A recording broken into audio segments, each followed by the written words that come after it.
Blog Talk Radio. Boa noite, meus amigos. Estamos aqui de volta com o Throat Speak. Como sempre, tem aqui várias cartas. Eu peço a todos que mandem cartas breves, curtas, não passe de 10 ou 15 linhas, porque senão a gente não pode ler inteira aqui. Que tem umas cartas ótimas que eu gostaria de ler inteirinha. Eu vou deixá-las mais para o fim. Se for o caso, eu não digo que vou ler inteira, mas pelo menos uma seleção. Mas se vocês abreviarem as cartas, que vocês estarão quebrando um galho para mim.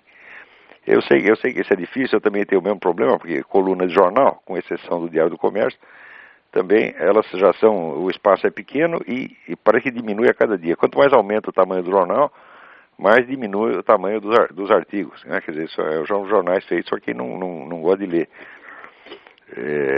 Então também tem esse problema, eu compreendo perfeitamente a dificuldade de explicar em poucas linhas, mas faça um esforcinho, né? Muito bem, vamos começar aqui com uma carta do Felipe Ortiz, essa carta curtinha. Ele diz, 3 livros me chamaram a atenção recentemente. Gostaria de saber se o senhor já leu algum deles e o que achou. O primeiro é The Anatomy of Melancholy, de Robert Burton, Anatomia da Melancolia. O segundo é On Growth and Form, de Darcy Wentworth Thompson. E o terceiro é The Shape of Ancient Thought, de Thomas McKinley. Olha, esse último eu não li, agradeço a sugestão e até já encomendei aqui pela Amazon, mas os outros dois são 2 tesouros, né, de natureza completamente diferente, evidentemente, embora pertencentes de algum modo ao mesmo gênero. Anatomy of Melancholy é um longo ensaio, que, partindo da ideia de um tratado médico, o sujeito acabou fazendo um livro que é tão rico em sugestões e mais sábio do que os ensaios de Michel de Montaigne. Praticamente não há assunto humano sobre o qual Robert Burton não tenha dado alguma sugestão nesse livro. Este é uma maravilha, é uma joia, não deixe de ler isso de maneira alguma. Quanto ao segundo livro, o On Growth and Form, de Darcy Thompson, este é também um livro de mais alto valor, e é um estudo sobre a analogia entre as formas biológicas e as formas físico-químicas. Não é um livro de discussão com a teoria da evolução, mas ele coloca uma dificuldade enorme para a teoria da evolução, que no fim das contas a gente chega à conclusão que se houve uma evolução animal, tem que ter havido também uma evolução das formas físico-químicas, o que seria uma coisa muito difícil de se descobrir. O livro é um livro enorme, mais de 1000 páginas. Agora parece que saiu uma edição resumida, 300 e poucas páginas, mas eu não tenho. E o outro eu também jamais terminei de ler. É um livro tão cheio de coisa, você leva muito tempo para ler, embora seja muito bem escrito.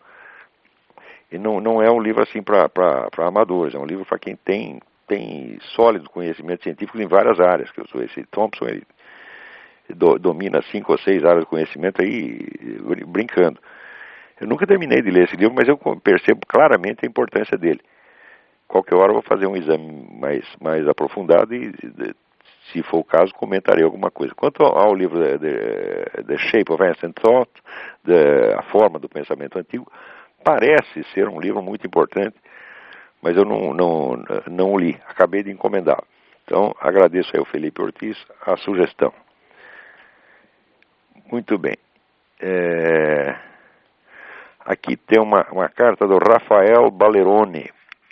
Gostei muito do seu texto Adeus, Mundo Ateu. Nesse texto você foi capaz de sintetizar e expressar ideias de certa forma difusas que eu possuía sobre a essencialidade da religião para fornecer a base moral adequada às pessoas. Principalmente a passagem sobre o vício de abstratismo expressou fantasticamente minha noção de e daí se o sujeito é ateu, desde que siga os princípios morais religiosos. Por outro lado, gostaria de perguntar a sua opinião sobre outros aspectos da religião, o aspecto litúrgico, dos ritos e o procedimento dogmático. Apesar de reconhecer certa necessidade do aspecto litúrgico para certos grupos de fiéis, considero a ênfase de tal aspecto absolutamente desnecessária e inadequada. Inclusive foi a razão do meu afastamento da religião. Já em relação ao dogmático, tive sérias discussões com freis e freiras sobre dogmas da religião e sobre a necessidade de filiação a uma certa etiqueta religiosa. Bom, muito bem.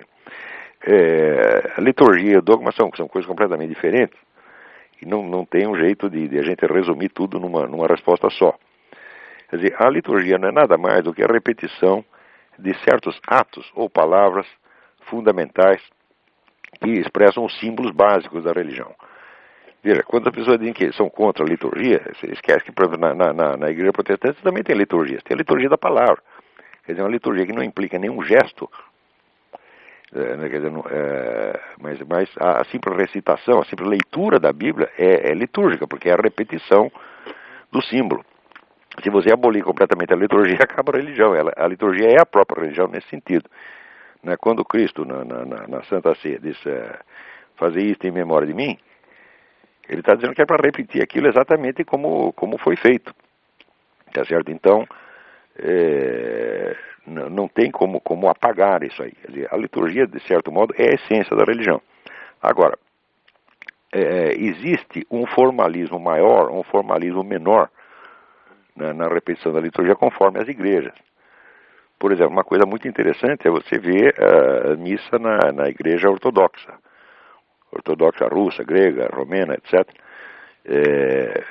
onde você segue vamos dizer, aquele protocolo litúrgico, mas tem margem para muita improvisação. As pessoas não ficam paradas durante a missa, elas andam, elas podem falar, você não tem aquela rigidez do rito romano, tá certo?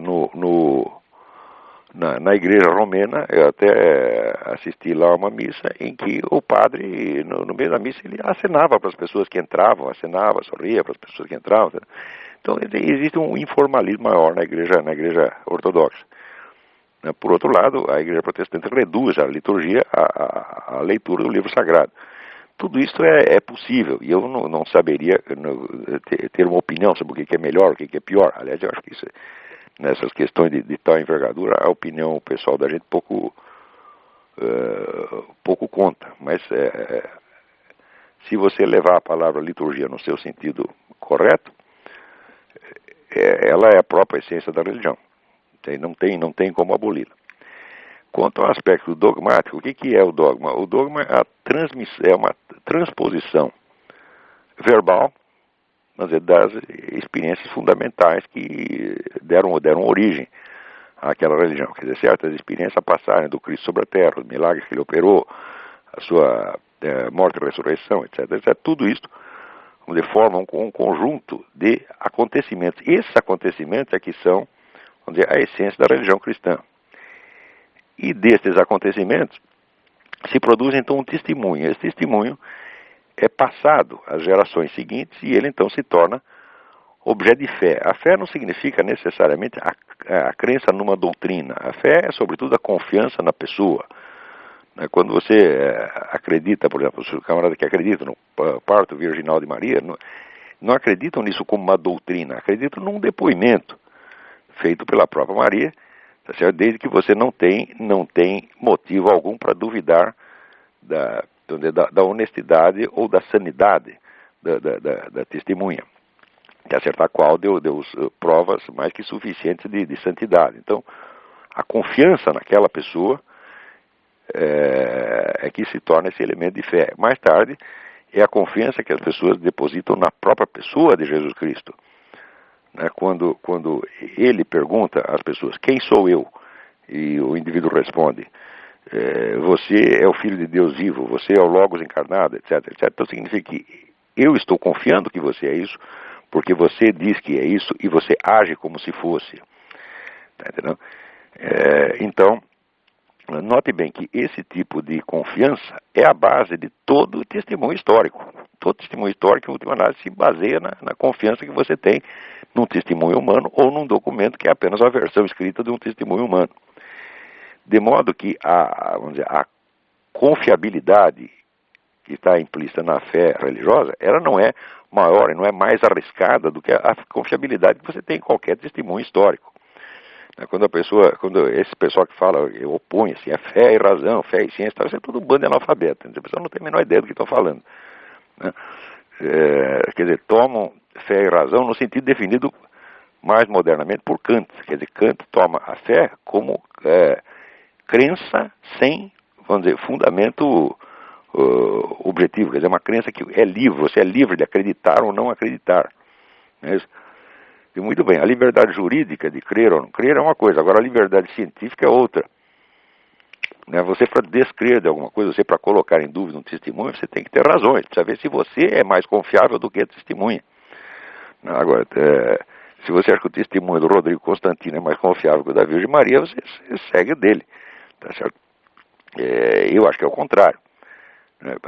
Mas, no fim, a fé é simplesmente isso, a confiança que você tem na pessoa. Quer dizer, se o homem anda sobre a terra, conversa com você, fala com as pessoas, mas opera milagres, ressuscita os mortos, etc, etc, e ele diz, eu sou o verbo de Deus encarnado.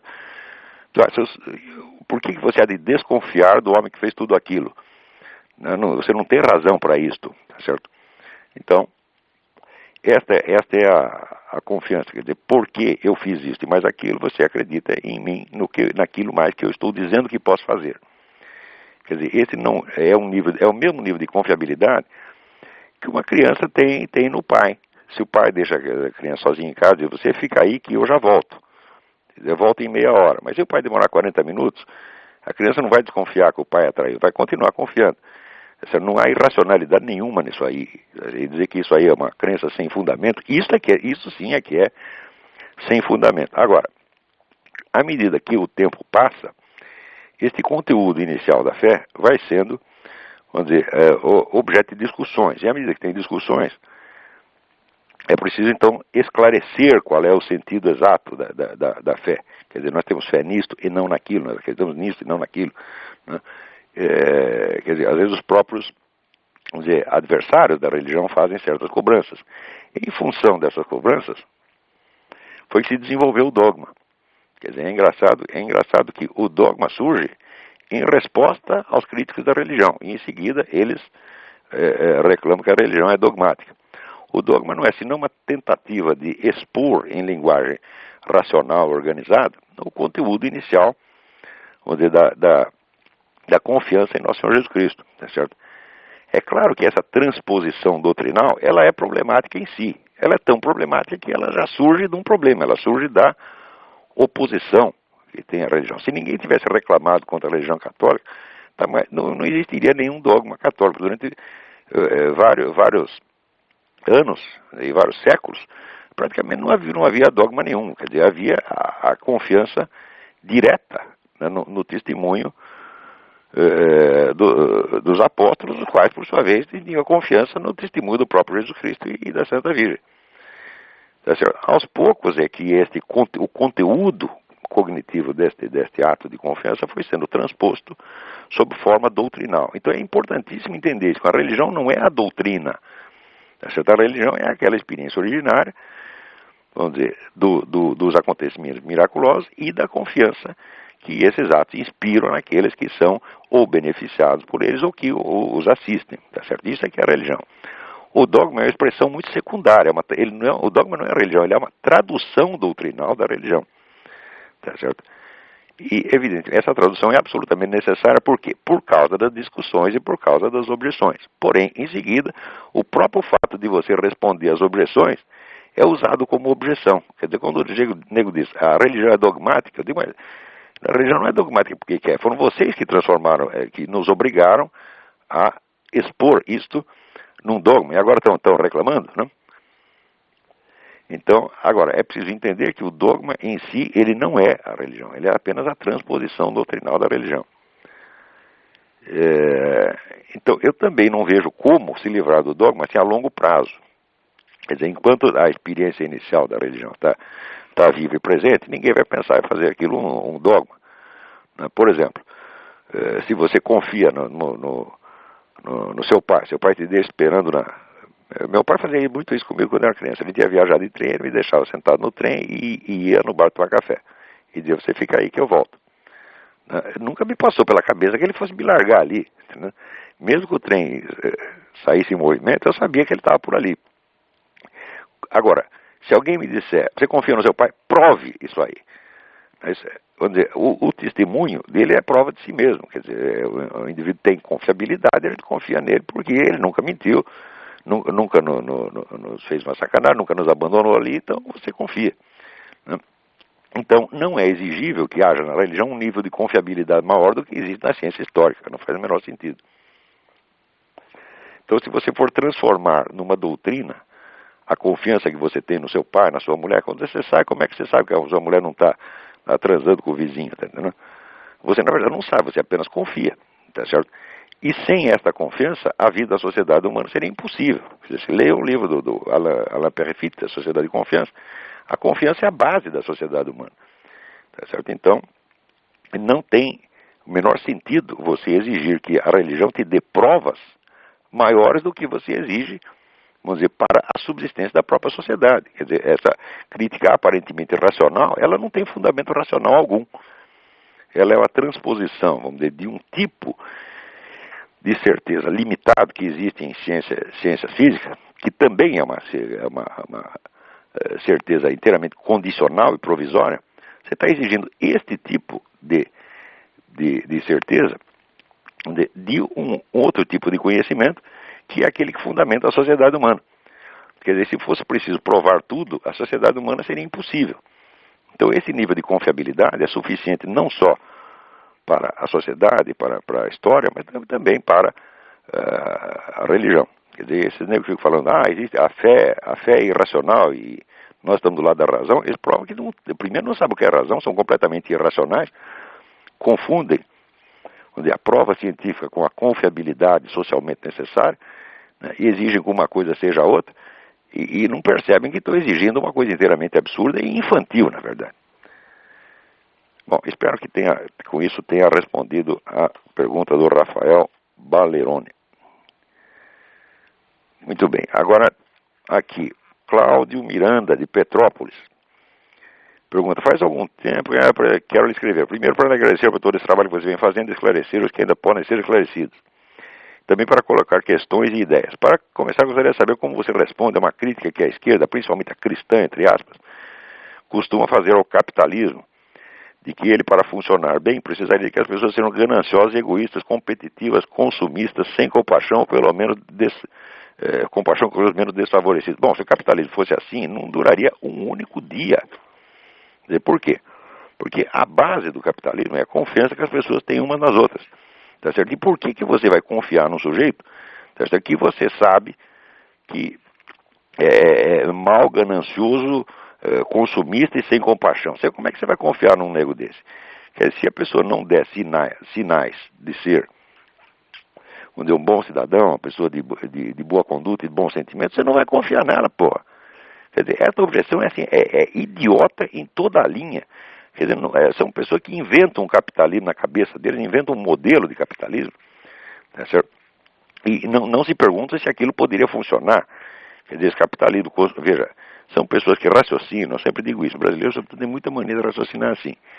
Ele pega as definições das palavras e raciocina a partir das definições de palavras e aplica as conclusões pelo domínio dos fatos. Quer dizer, isso é uma confusão de palavras e coisas. Se você disser que o capitalismo é um regime baseado na competição, bom, isso não está errado. Isso não é uma definição do capitalismo, mas é uma das propriedades do capitalismo, a existência da competição. Então, baseado no fato de que existe essa propriedade, você concebe um modelo de capitalismo que é inteiramente fundado nessa propriedade. Tá certo? Note bem que até aí você está raciocinando apenas a partir de palavras. Tá certo? E aí você cria esse modelo de capitalismo e em seguida você o critica e diz que aquilo é mal. Agora, para você sair desse curto-circuito verbal, você precisa pensar se aquele modelo que você concebeu a partir de uma simples definição verbal poderia existir na realidade. E a resposta, no caso, é evidentemente não. Tá certo? Você vê, se você for der um pulo até o Ceasa ou qualquer mercado, tá certo? Você vê um comerciante gritando assim pro outro, quanto custa tal coisa? Você diz o preço. Manda tantos quilos, tantas toneladas para mim, te pago no dia tal. Tá certo? Nunca ninguém duvidou disso aí. E se não houver esse ato de confiança, se tiver que haver controle de tudo, o mercado para. Tá certo? Agora, por que você vai confiar em quem você sabe que não presta? Tá certo? Então, vamos dizer, a unidade intrínseca do capitalismo e dos valores morais, tá certo? Sobretudo nos valores religiosos, é uma realidade histórica. O capitalismo surge exatamente, o capitalismo moderno surge exatamente nos Países Baixos, após a reforma protestante, porque após a reforma você a igreja não tinha mais chefe, quer dizer, tinha uma igreja em cada esquina e cada igreja fazia que bem entendia. E isso realmente fomentou, tá certo, o capitalismo. Por quê? Porque as pessoas tinham que aprender a confiar umas nas outras. Elas não tinham mais a garantia de uma instituição, vamos dizer, que governasse a todas. Então isso estimulou, vamos dizer, não só a iniciativa individual, mas o surgimento da confiança, tá certo? E fez com que as sociedades se tornassem muito mais integradas, tá certo? Então, na verdade, o capitalismo o próprio Adam Smith dizia que o capitalismo se baseia em valores morais que ele não pode criar, que ele tem que encontrar pronto, que vem de uma situação anterior. Quer dizer, aí você tinha 1,5 milênio de cristianismo quando surge esse movimento, então, capitalista moderno. Tá certo? E surge também espontaneamente. Ele é criado pela confiança, não é que ele necessita da confiança. Ele é um efeito da confiança, tá certo? E a confiança implica, evidentemente, algum conhecimento sobre a conduta do cidadão. E se você sabe que é um nego egoísta, que só pensa nele mesmo, tá bom, o que você vai fazer? Você vai fugir dele, pô. Você vê, também é preciso ver que no Brasil, né, existe muita gente assim. Quer dizer, a classe mais rica no Brasil, ela às vezes corresponde a este modelo, tá certo? Mas o Brasil, evidentemente, não é um país tipicamente capitalista, tá certo? Ao contrário, o Brasil tem um capitalismo travado, tá certo? Pelo intervencionismo estatal onipresente e pelos controles estatais. E por que precisa de tanto controles estatais? É porque as pessoas não confiam nem mesmo em si próprias. Elas mesmo querem ser, vamos dizer, dominadas e fiscalizadas por uma autoridade, porque elas sabem que não prestam. Todo mundo sabe que o brasileiro é o povo mais dinheirista do mundo. O brasileiro não pode dizer que o brasileiro só pensa em dinheiro, porque ele também pensa em sexo. Mas se tirar o sexo, ele só pensa em dinheiro. Ou como dizia o Milor Fernandes, ele pensa em falta de dinheiro. Então, são pessoas obcecadas. E isso aí é um dos motivos do atraso brasileiro. Quer dizer, se você não tivesse de tantas pessoas de baixíssimo nível moral, tá certo? Egoístas, pueris, na verdade, porque egoísmo é uma coisa de criança, tá certo? A criança é naturalmente egoísta, um bebê é totalmente egoísta, porque ele nem sabe que os outros existem, ele é o centro do mundo, ele é o umbigo do mundo, tá certo? À medida que você cresce, a sua individualidade, a sua personalidade, ela vai crescendo, ela vai abrangendo, de certo modo, outras pessoas que ficam, vamos dizer, como extensões suas. Né? A sua mulher é uma extensão sua, a sua família é uma extensão sua, né? Os seus amigos são uma extensão sua, tudo aquilo faz parte do seu mundo. Tanto faz parte do seu mundo que quando uma dessas pessoas morre, tá certo? Você fica triste, você perde alguma coisa, você se sente empobrecido. Então isso tudo faz parte da sua personalidade, tá certo? Então, vamos dizer, você não pode ser um sujeito egoísta no sentido individualista, não querer repartir nada com mais ninguém, porque senão você não pode nem ter família. Tá certo? Então, vamos dizer, o egoísmo é uma atitude pueril, que o ser humano naturalmente acaba superando através da sua convivência na sociedade. Tá certo? Então, essa ideia aí é simplesmente uma estupidez. Então, o Cláudio Miranda, o Cláudio ainda observa que mesmo que o capitalismo fosse tão ruim, quer dizer, qual é a prova de que o socialismo é melhor? Né? Quer dizer, o socialismo é o único regime que conseguiu matar de fome 30 milhões de pessoas de uma vez só. No famoso grande salto para a frente do Mao Tse Tung, que foi a coletivização da agricultura, morreram 30 milhões de pessoas de fome, tá certo? E na União Soviética a fome foi tanta que ela se tornou uma arma estratégica. Quer dizer, Stalin usava a proibição de entrada e saída de alimento para matar populações inteiras. Quer dizer, coisas desse nível. E você vê na China até hoje, a China mesmo, tendo essa abertura para o capitalismo nos últimos 10 ou 15 anos, a China ainda está numa miséria, ainda carrega um legado de miséria do comunismo, que é uma coisa inimaginável no Ocidente. Tá certo? Então, quer dizer, qualquer sujeito que seja ter uma mentalidade socialista, ele não tem autoridade nenhuma para criticar o capitalismo. Quer dizer, quando você falar isso, você quer saber, manda a merda e pronto. Não fica discutindo mais com esses caras, mas não adianta. Discutir com o comunista é perder tempo. Muito bem. Agora vamos aqui, uma pergunta do Rodrigo, da Aletéia Importadora. As questões proibidas, como as chamava Voegelin, teriam em sua origem alguma relação com o hábito maçônico de separar os grandes mistérios dos pequenos mistérios? A resposta é não. Uma coisa não tem nada a ver com a outra. Quer dizer, as famosas questões proibidas, elas surgem, sobretudo, a partir da formação do moderno método científico, que o método científico, ele, para funcionar, ele tem que recortar um pedacinho da realidade, fazer abstração de milhões de coisas, e praticamente criar um modelo hipotético, tá certo? E raciocinar só dentro dos dados que caibam nesse modelo hipotético. Isso quer dizer que a ciência não estuda a realidade concreta. A realidade concreta é vamos dizer, o acontecimento acompanhado de todos os seus componentes acidentais, sem os quais ele não poderia acontecer. Né? O que a ciência faz? Ela recorta esses acidentes e fica só com aquilo que corresponde mais ou menos à definição da esfera científica considerada. Então, de cara, a ciência não dá conhecimento da realidade, a ciência dá conhecimento de aspectos hipotéticos e convencionalmente recortados da realidade. Mas uma vez que se concebeu esse método, tá certo? Ele, no instante seguinte, já se tornou, em vez de um método, se torna um princípio. E na hora que se torna um princípio, ele proíbe a investigação do que quer que não caiba dentro do método.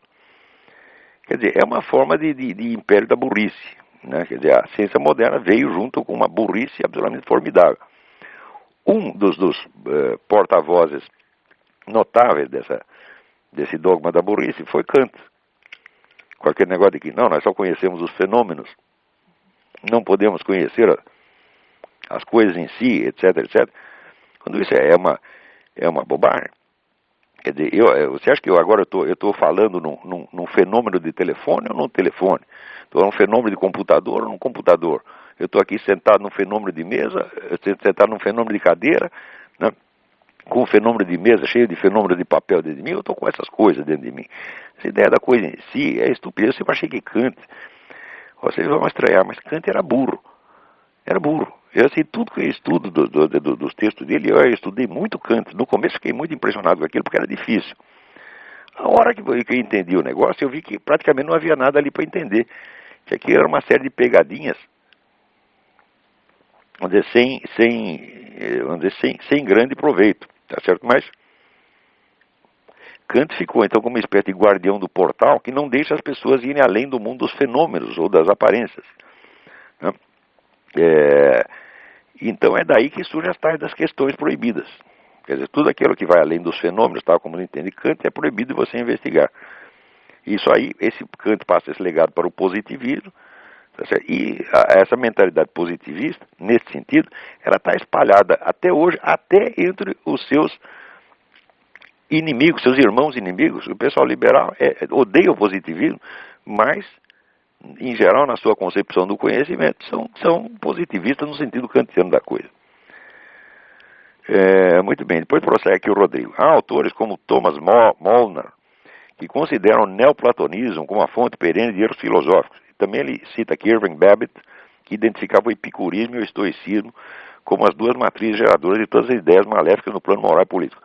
Ora, eu estou convencido de que nenhuma doutrina por si, tá certo, pelo seu conteúdo, tem o poder de gerar tantos efeitos maléficos.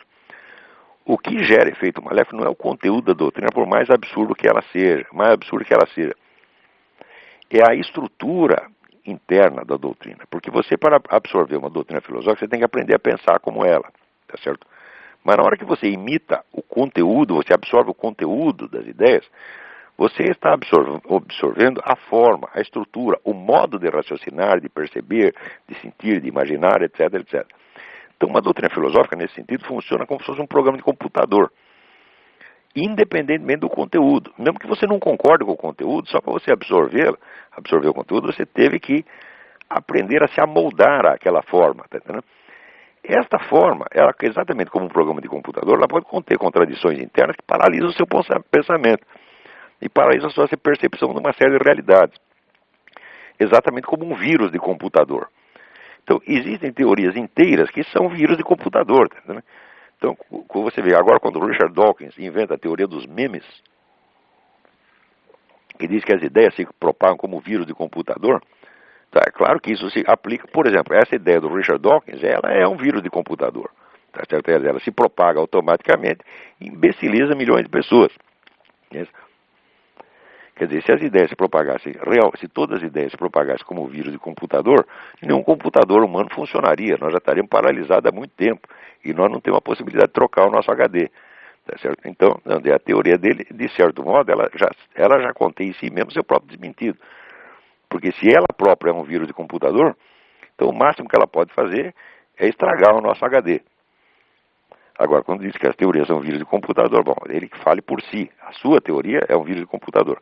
Mas existem outras ao longo da história que também são vírus de computador. E eu acho que o epicurismo é uma delas.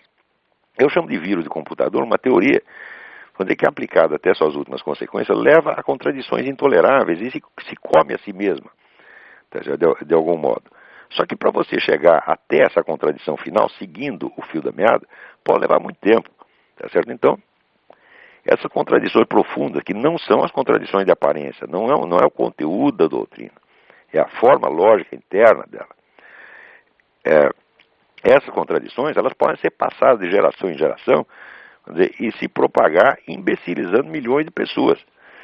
Então, eu não sei se eu poderia acusar disso o neoplatonismo ou o epicurismo, certamente sim, tá certo? A influência do epicurismo ela vai muito além do que as pessoas imaginam. Até eu dediquei 2 ou 3 capítulos do meu livro Jardim das Aflições justamente a isto. Quer dizer, o epicurismo é uma teoria inteira, na sua estrutura lógica, ele é inteiramente absurdo. Mas é absurdo em cada linha, mas são tantos absurdos que, vamos dizer, entope o seu pensamento. Quer dizer, você identificar um erro é fácil, vamos dizer, mas uma sequência formidável de erros, você não pega. A partir da hora que você absorveu aquilo, mesmo não gostando, aquilo já está te fazendo mal. Muito bem. Aqui uma carta do professor Benê Barbosa. Suas colocações são sempre precisas sobre o controle social. Gostaria, se possível, que o senhor fizesse um paralelo, uma análise sobre as sempre presentes campanhas anti-tabagista, anti-obesidade e anti-armas. Ele assina aqui, ele avisa, em tempo, eu sou obeso, fumante e bem armado. Faz muito bem. Estou com o senhor, professor. Tem toda a razão. Agora, essas campanhas todas, o objeto delas, o alvo, o pretexto, o assunto delas não interessa. O que interessa é o fato de que elas sempre alertam a população contra algum risco hipotético, prometem uma defesa contra esse risco, tá certo? E, em nome dessa oferta de defesa, cria uma série de controles sociais absolutamente totalitários. Isso é sempre assim. Então, a obesidade é um pretexto, as armas são um pretexto, o tabaco é um pretexto. Né? Por exemplo, você vê aqui, o pessoal dizia que o fumo causa asma, tá certo? E o país o Estado americano que mais baixou controles antitabagísticos mais ferozes nos últimos 20 anos, e onde diminuiu para 1/3 o número dos fumantes foi a Califórnia. Mas enquanto o número de fumantes diminuía para 1/3, o número de casos de asma quadruplicava. Então isso é uma questão de método científico elementar, quer dizer, se suprimida a causa, o efeito se multiplica, então aquela não era a causa, evidentemente. Do mesmo modo, o famoso câncer pulmonar, não existe a menor prova, mas a menor prova de conexão entre fumo e câncer pulmonar, tá certo? Ele pode ser um elemento que contribui, se somado a não sei quantos outros elementos, etc, etc, etc. Mas ele em si, quando aparece seu cigarro, o fumo causa câncer pulmonar, isso é mentira, isso é propaganda enganosa. Quer dizer, se você espremer o nego, numa ação judicial, prove isso, ele não vai poder provar. Tá certo? Então significa que os ministérios da saúde do mundo e a própria Organização Mundial de Saúde estão fazendo propaganda enganosa. Agora, por trás disso, você tem o dinheiro das indústrias farmacêuticas, que é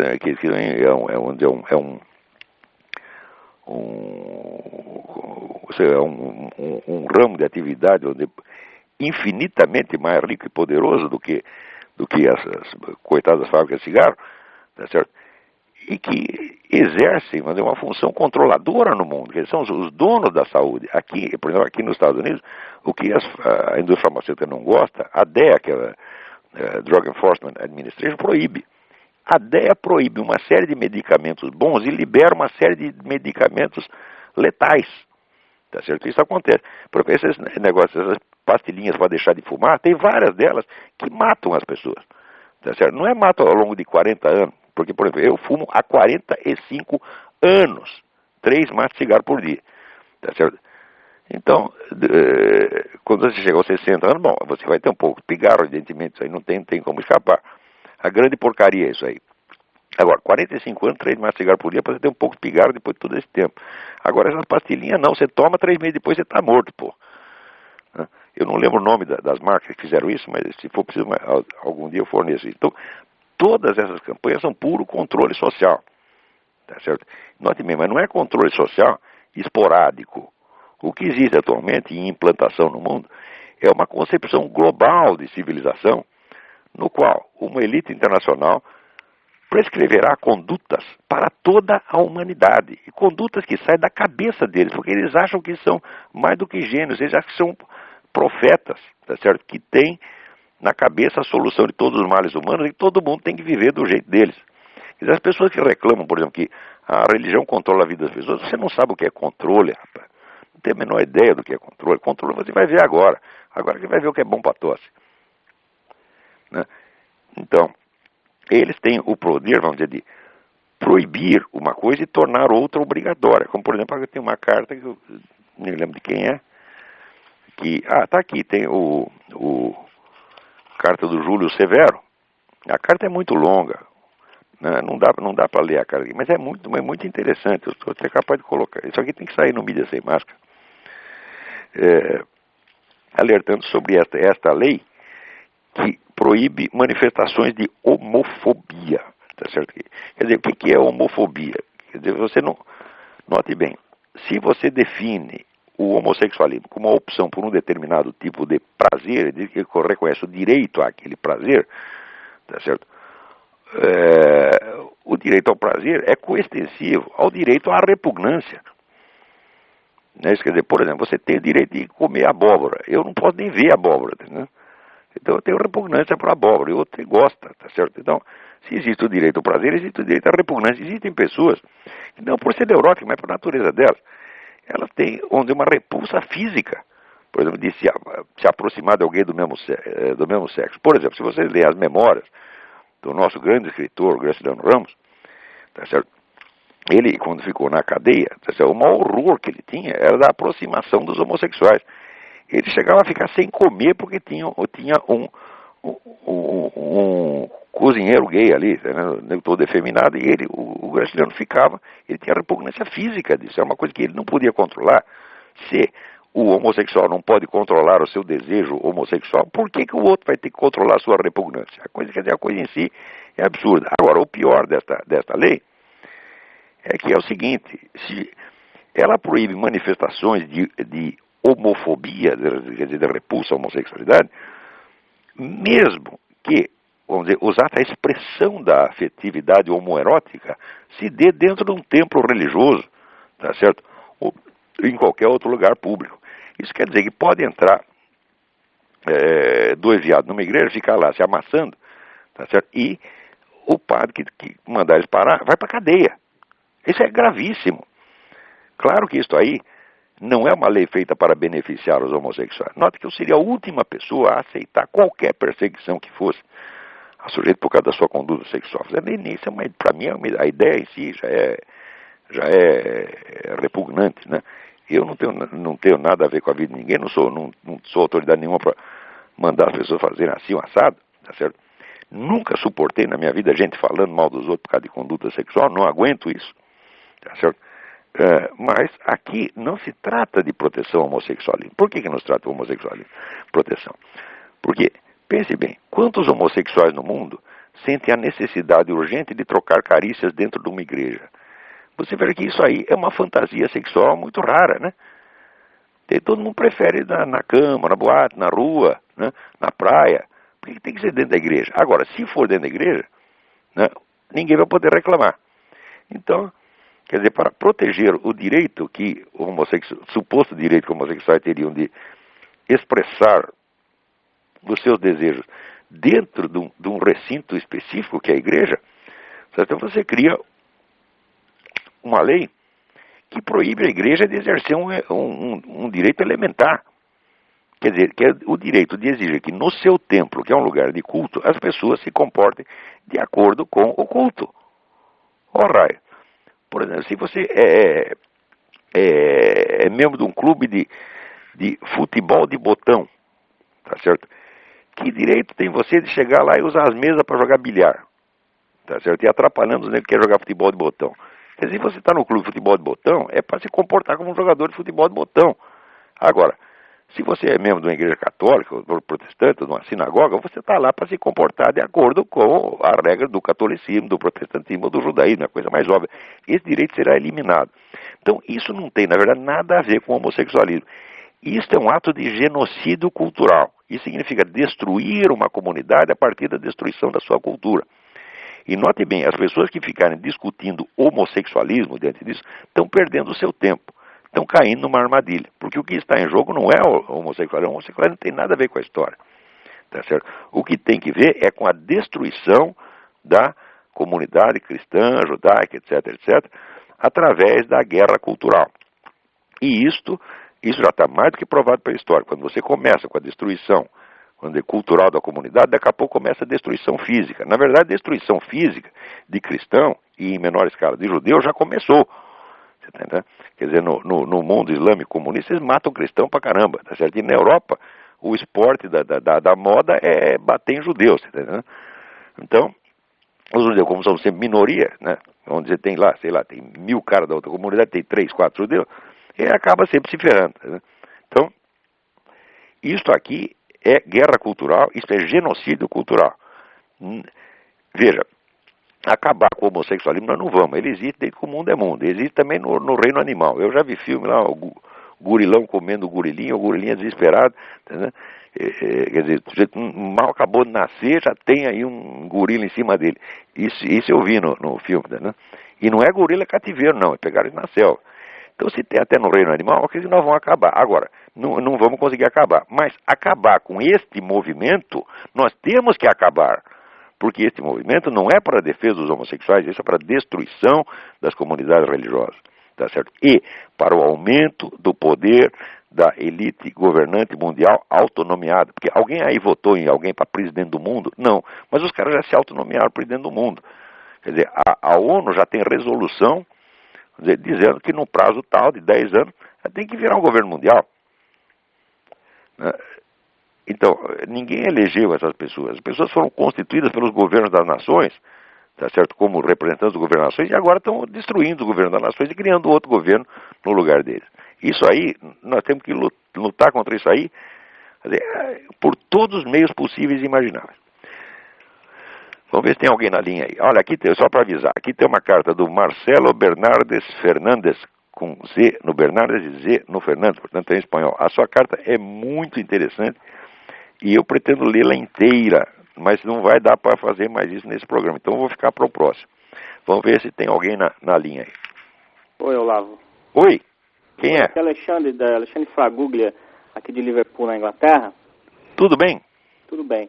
Minha pergunta é o seguinte, a questão da moral, né? Todo indivíduo se baseia na questão moral, né? E subsequente à sociedade.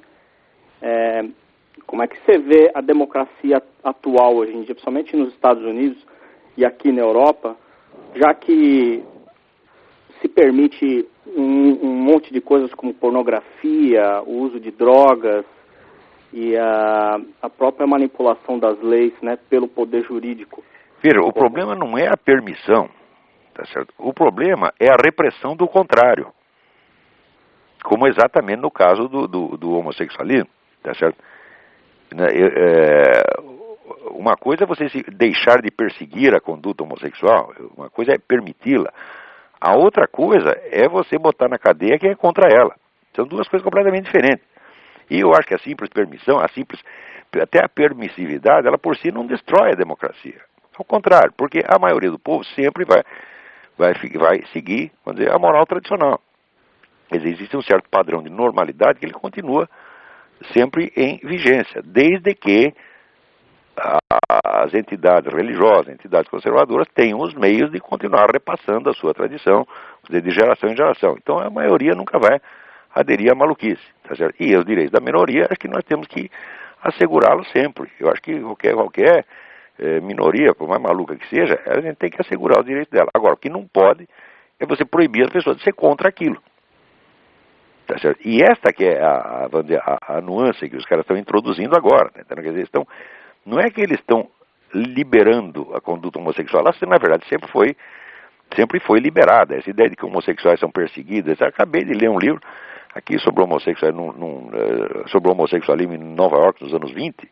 Aquilo era geral, os caras estavam por cima da carne seca. Saiu um outro livro aí também, acho que Nas Malhas de Hollywood, saiu até uma edição brasileira, que mostra que em Hollywood jamais houve repressão ao homossexualismo, ao contrário, os homossexuais mandavam naquele negócio. Entendeu?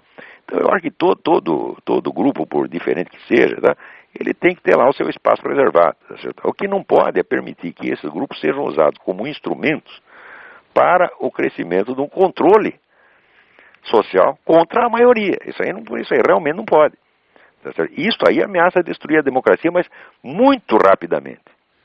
Tá certo? Começa com o negócio do controle do vocabulário, não pode dizer isso, não pode dizer aquilo, não pode dizer aquilo outro. Então, meu Deus do céu, antigamente você tinha... Né? Seria o relativismo total, né? Não se pode... Não, é o relativismo obrigatório, tá entendendo? É o relativismo absoluto obrigatório. Quer dizer, você não pode dizer mais que 2 mais 2 são 4, porque isso se torna tirânico, né? Então, o pessoal usa o pretexto de relativismo para impor uma autoridade absoluta. E isso que pode realmente destruir a democracia, e está destruindo. E as pessoas têm que tomar consciência disso muito rapidamente e, sobretudo, parar de discutir o conteúdo de cada coisa, tá entendendo? Porque não é porque é lei antitabagístico, anti-homofobia, o conteúdo interessa. Se não for contra uma coisa, vai ser contra outra. Você tá entendendo? Agora estamos discutindo, por exemplo, proibição da pessoa andar perfumada, entrar perfumado no elevador, ou então proibição de ser gordo. Qualquer coisa serve como instrumento. Tá entendendo? Quer dizer, é apenas tratar de proliferar controles sociais e impor, vamos dizer, contravalores, impor valores absurdos, inventar da cabeça desse meia dúzia de bilionário maluco, que domina desses organismos internacionais, e domina através do financiamento das ONGs. Então esses camaradas eles acham que tem a solução para todos os problemas humanos e eles inventam as formas mais estapafúrdias e destrutivas, tá certo? Tentando impor realmente uma nova ordem, tentando modificar a natureza humana. Então isso é realmente um risco para a democracia. Agora, a questão da pornografia e do consumo de drogas, qual que é a base moral para se permitir mesmo o uso controlado? Não, são duas coisas diferentes, porque eu nunca soube ninguém que, quando ele tivesse assassinado alguém porque ele leu a revista Playboy. Se ele leu a revista Playboy, ficou maluco, matou a pessoa. Agora, cocaína sim, você cheira a coca, você fica doido e pode matar pessoas. Então, eu sou contra a repressão à pornografia, mas sou a favor do isolamento dela.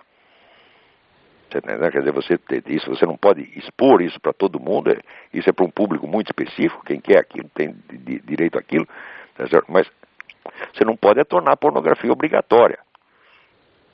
Né? Certo. Que é o que estão querendo fazer agora. Pô. Quer dizer, não só a pornografia, você veja, na Holanda já tem o partido pedófilo, aqui você tem um movimento pedófilo importante. Eu tenho certeza que antes de 10 anos a pedofilia não só estará liberada, como ela será protegida por lei, exatamente como acontece com o homossexualismo, que a tendência é exatamente essa. Então você não vai poder nem chamar mais os negros de pedófilo, a palavra pedófilo vai ser proibido, você vai ter que... Né, é o amor com defasagem geracional. Vai ter que já dizer assim, a palavra pedófilo é pejorativo, então, é preconceito, não pode chamar os caras de pedófilo. Aos pouquinhos vamos voltando aos tempos de Nero, né? Sem sombra de dúvida, sem sombra de dúvida. Nero, Herodes e companhia. Exatamente, estão todos aí de novo.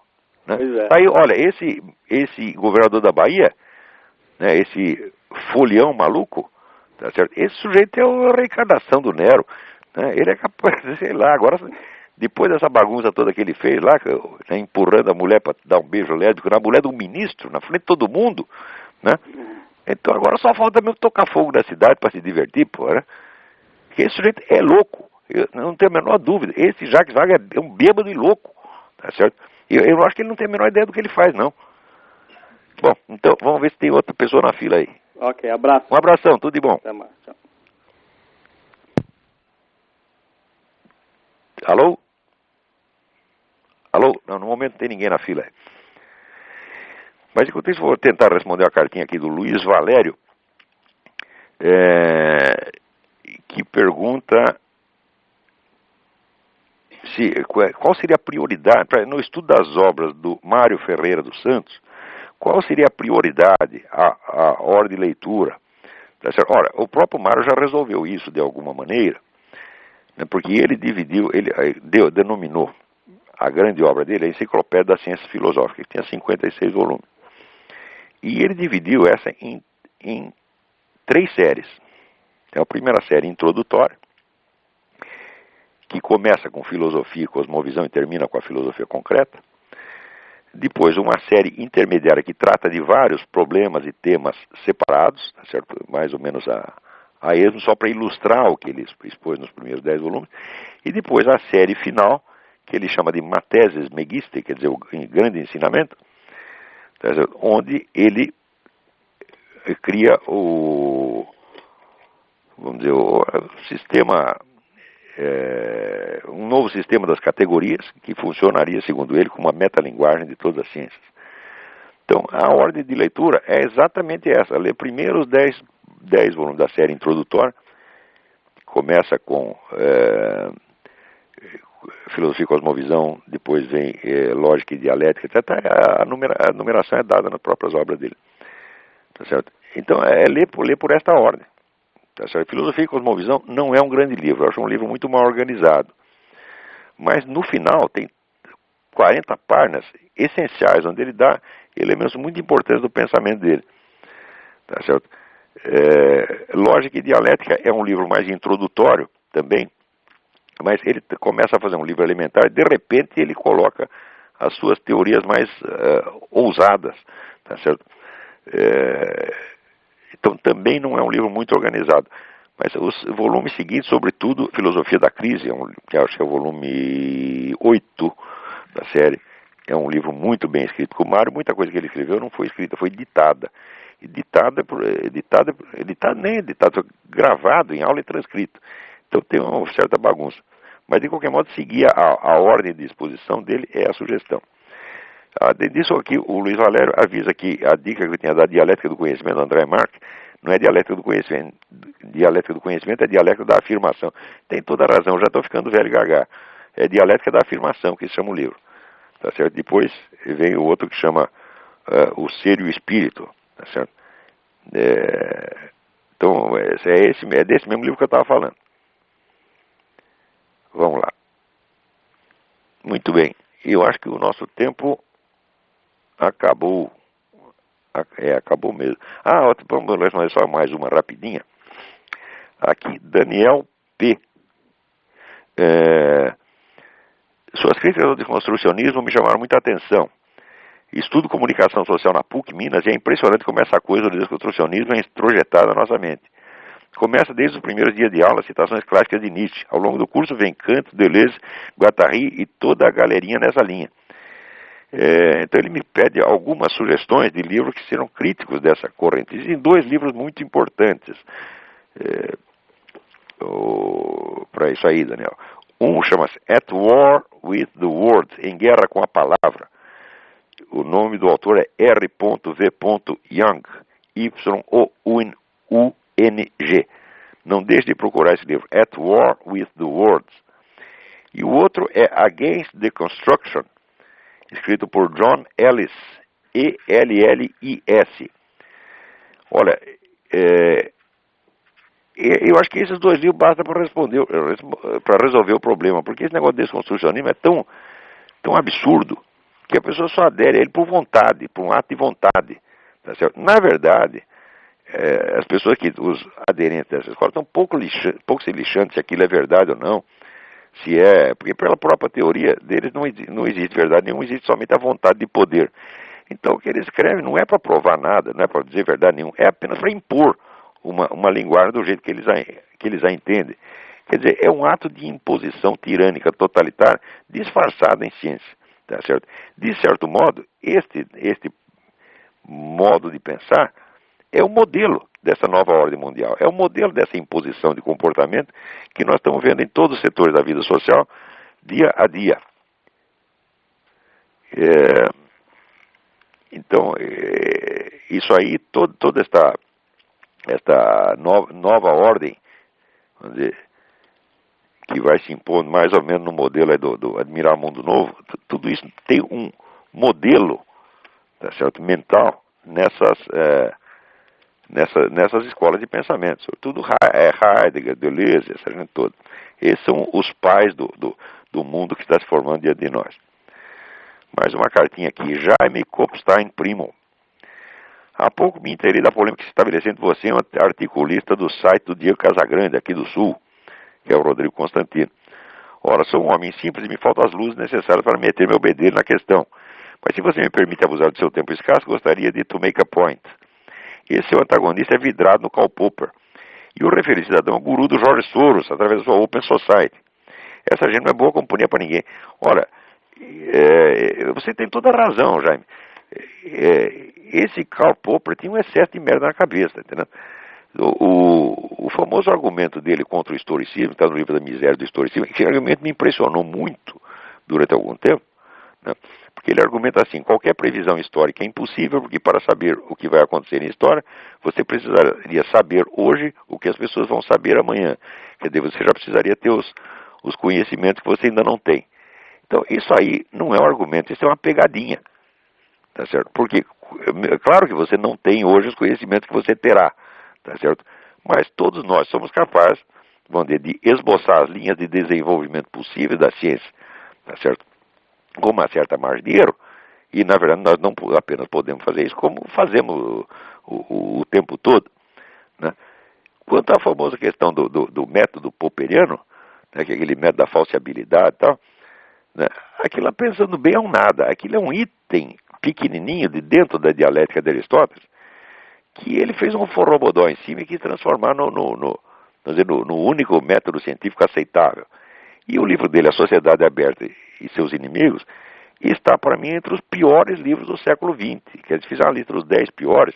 Esse eu não digo que pega o primeiro lugar, mas o quarto ou quinto ele pega. Porque o Popper, ele simplesmente não entendeu uma linha do que ele leu de Platão e Aristóteles. Ele só faz confusão. Quer dizer, comete erros elementares de interpretação dos filósofos, mesmo com o que ele está lidando. Quer dizer, o Popper, nesse sentido, é um amador. O Popper é um sujeito, ele tem alguma formação em lógica, tá certo? Mas, como filósofo, é um homem de 15ª categoria e só pode impressionar mesmo jumento do terceiro mundo. Tá, muito bem. Então, com isso, encerramos o nosso programa. Até a semana que vem. Muito obrigado a todos.